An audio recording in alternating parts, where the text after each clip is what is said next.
Assalamualaikum warahmatullahi wabarakatuh. Halo rekan-rekan mahasiswa, hari ini kita berjumpa lagi di pertemuan 9 pada mata kuliah MSDM Internasional. Saya Muhammad Elzam Nisan selaku dosen pengampu mata kuliah ini. Hari ini kita belajar terkait dengan permasalahan pengelolaan SDM Internasional.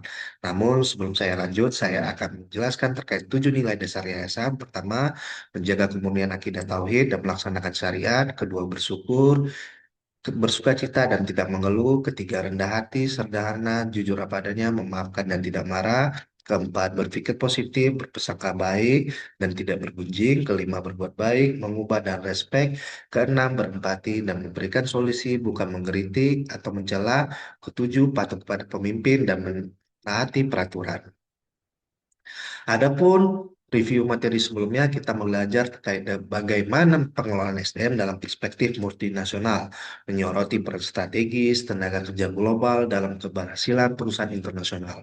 Mahasiswa mempelajari tantangan utama seperti perbedaan budaya kerja, manajemen kinerja lintas negara, proses ekspatriasi dan repatriasi, serta sistem kompensasi global.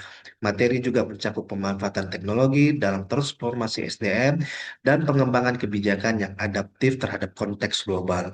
Hasil pembelajaran diharapkan mahasiswa mampu menganalisis praktik STM multinasional secara komprehensif dan merancang strategi pengelolaan talenta yang efektif di lingkungan global yang kompleks.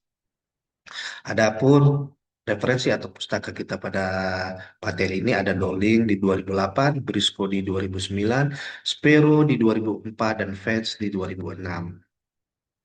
Capaian pembelajaran pada materi hari ini yaitu mahasiswa mampu menganalisis dan mengidentifikasi permasalahan dan isu-isu aktual dalam MSDM internasional. Kedua, mahasiswa mampu memahami konsep, tantangan, dan strategis pengelolaan SDM di lingkungan internasional. Ketiga, mahasiswa mampu menganalisis dan menyelesaikan permasalahan dalam pengelolaan tenaga kerja lintas negara.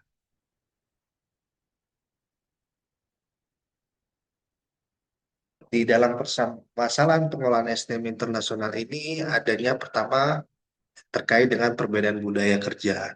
Masalahnya yaitu apa? Budaya yang berbeda mempengaruhi gaya komunikasi, nilai-nilai, norma, dan ekspektasi kerja di tempat kerja.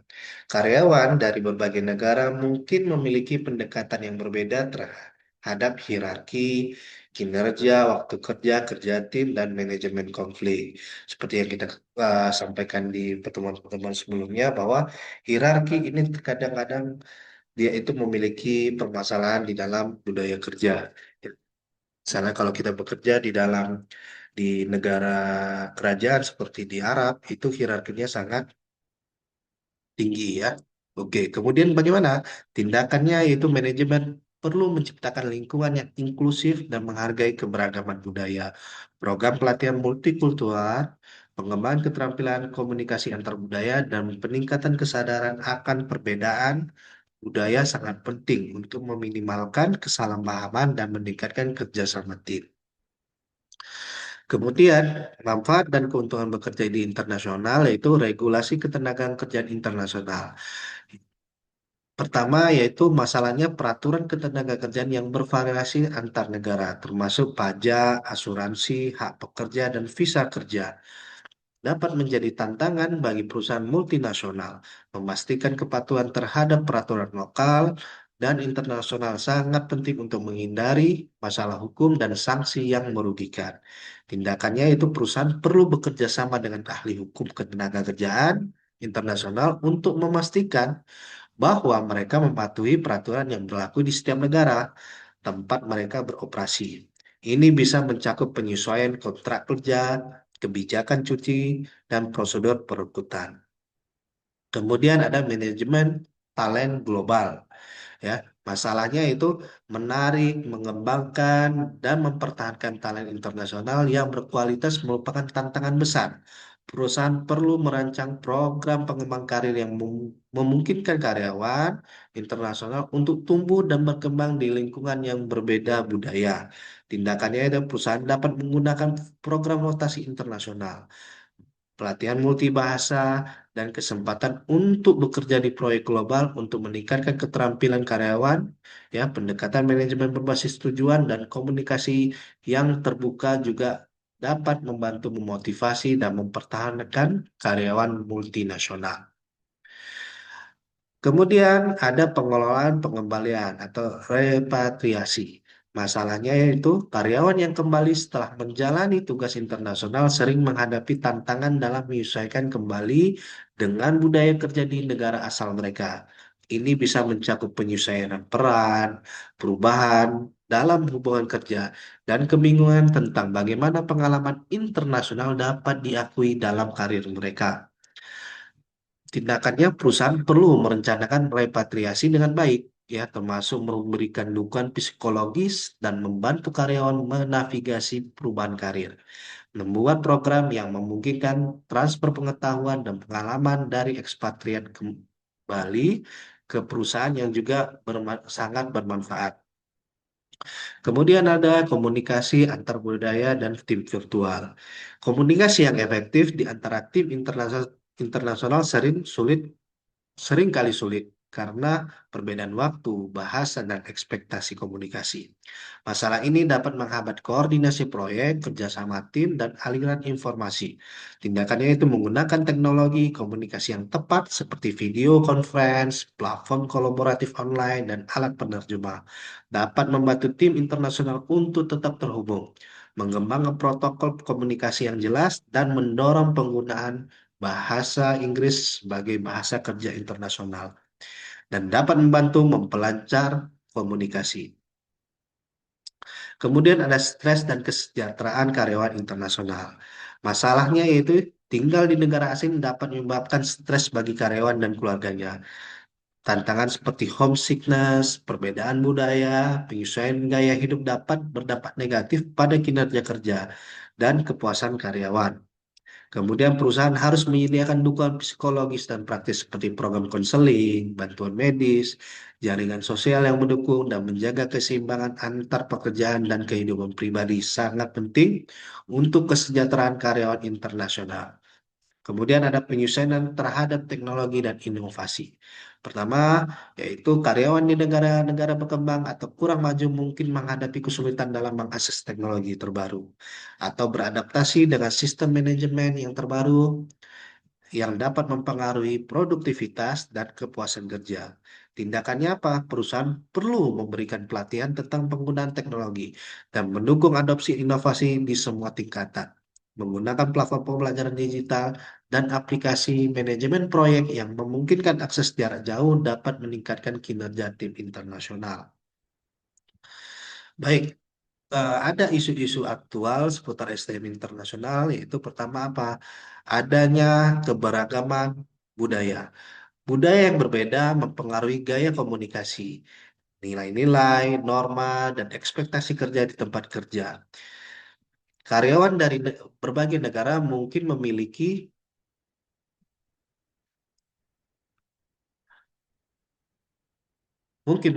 pendekatan yang berbeda terhadap maaf terhadap hierarki, kinerja, waktu kerja, dan kerja tim, dan manajemen konflik. Ya, tindakannya Pak Manajer perlu menciptakan lingkungan yang inklusif dan menghargai keberagaman budaya. Program pelatihan multikultural dan pengembangan keterampilan komunikasi antar budaya dan peningkatan kesadaran akan perbedaan budaya sangat penting untuk meminimalkan kesalahpahaman dan meningkatkan kerjasama tim. Kemudian ada regulasi ketenagakerjaan, misalnya apa peraturan ketenagakerjaan yang bervariasi antar negara, termasuk pajak, asuransi, hak pekerja, dan visa pekerja dapat menjadi tantangan bagi perusahaan multinasional. Kemudian adanya teknologi dan digitalisasi, kemudian ada ketenagakerjaan yang fleksibel, kemudian peraturan dan kepatuhan internasional, manajemen talent internasional, dan kesejahteraan karyawan global dan pengelolaan konflik.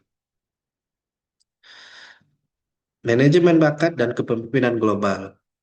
Manajemen bakat dan kepemimpinan global itu mengacu pada serangkaian proses strategis untuk menarik, mengembang, mempertahankan, dan mengoptimalkan individu yang memiliki potensi besar guna mencapai tujuan organisasi. Dalam konteks kepemimpinan global, fokusnya adalah mempersiapkan pemimpin yang mampu beradaptasi dan efektif di berbagai budaya, geografi, dan sistem ekonomi internasional.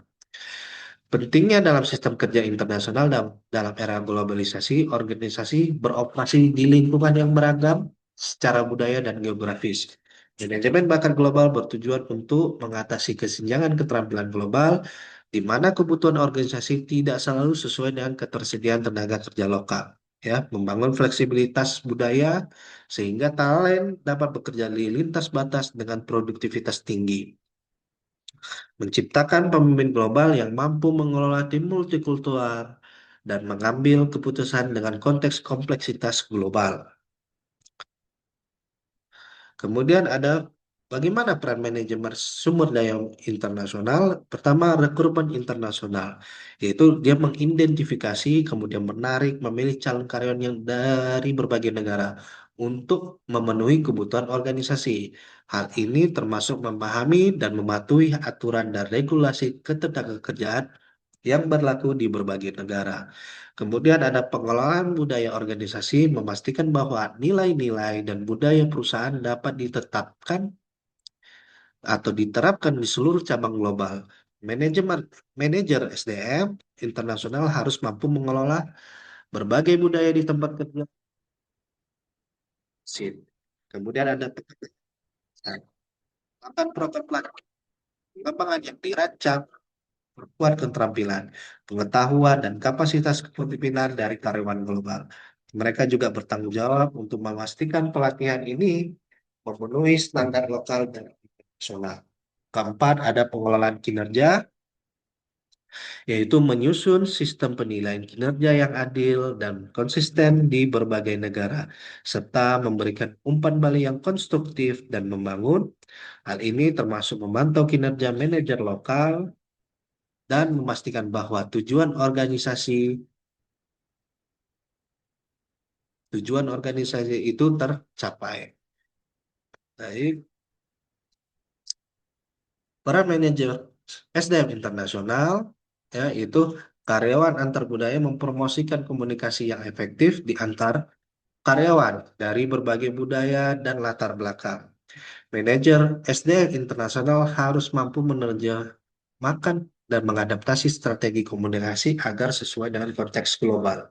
Kemudian dan regulasi yaitu mengelola bahan hukum ketenagakerjaan seperti pajak dan peraturan yang dapat mempengaruhi pengelolaan sumber daya manusia di berbagai negara. Mereka harus memastikan kepatuhan terhadap regulasi ketenagakerjaan yang berlaku di masing-masing negara tempat organisasi itu beroperasi. Kemudian ada manajemen konflik, ya, yaitu mengelola konflik yang mungkin timbul akibat perbedaan budaya, kemudian atau perselisihan dan interpersonal di antar karyawan global. Hal ini termasuk menggunakan keterampilan negosiasi dan mediasi untuk mencapai solusi yang adil dan dapat diterima. Keempat, pengelolaan penggajian dan manfaat. Menyusun sistem kompensasi yang adil dan sesuai dengan standar internasional dan lokal. Manajer sumber daya manusia internasional juga harus memastikan bahwa karyawan menerima manfaat yang memadai sesuai dengan hukum ketenagakerjaan setempat. Adapun diskusi kelas pada pertemuan ini yaitu pertama identifikasi faktor-faktor budaya yang mungkin menjadi penyebab kesulitan adaptasi manajer tersebut. Tadi telah disampaikan beberapa faktor-faktor budaya yang mungkin bisa menjadi kesulitan bagi karyawan yang bekerja di perusahaan global ya. Kemudian jelaskan langkah-langkah yang dapat diambil oleh perusahaan untuk mendukung adaptasi budaya tenaga kerja internasional. Ya, tadi sudah saya sampaikan di beberapa manfaat dan keuntungan ya, seperti tadi ada regulasinya, kemudian permasalahan budaya kerja, bagaimana manajer juga perlu menciptakan lingkungan yang inklusif ya, yang menghargai terkait dengan keberagaman budaya. Nah, program pelatihan juga itu menjadi manajer untuk mengatasi masalah budaya kerja itu.